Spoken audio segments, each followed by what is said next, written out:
Licence ছাড়াই রাজ্যে বেআইনিভাবে লিউব্রিকেন্ট অয়েল বিক্রি করছে একটি বেসরকারি বহুজাতিক সংস্থা। খাদ্য সরবরাহ দপ্তরের কনজিউমার গুডস বিভাগ সোমবার কলকাতা পুলিশের এনফোর্সমেন্ট বিভাগের কাছে এই অভিযোগ দায়ের করে। সেই অভিযোগের প্রেক্ষিতে বালিগঞ্জ থানায় মামলা রুজু করা হয়। মঙ্গলবার এনফোর্সমেন্ট বিভাগের আধিকারিকরা শরৎ বোস রোডে ওই সংস্থার অফিসে হানা দেন। গ্রেফতার করা হয় সংস্থার এক আধিকারিককে। তাকে জেরা করে রাতেই হাওড়ার সাঁকরাইলে একটি গুদামে হানা দেয় পুলিশ। উদ্ধার হয় 3,17,230 লিটার লিউব্রিকেন্ট অয়েল। সিল করে দেওয়া হয় গুদামটি। ওয়েস্ট বেঙ্গল গভর্নমেন্টের কনজিউমার গুড দপ্তর থেকে আমাদের কাছে একটা কমপ্লেন আসে যে বালিগঞ্জের শরৎ বোস রোডে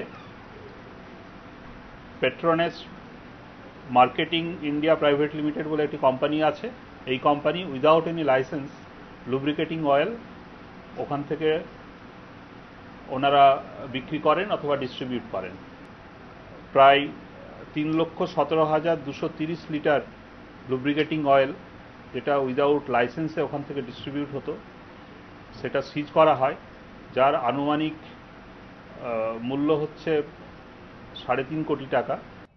বেআইনিভাবে বিক্রি হওয়া এই লিউব্রিকেন্ট অয়েল 2 ও 4 চাকার গাড়ি এবং বিভিন্ন যন্ত্রাংশ তৈরির কারখানায় ব্যবহার করা হয়। রাজস্বী দত্তগুপ্ত রিপোর্ট, এবিপি আনন্দ, কলকাতা।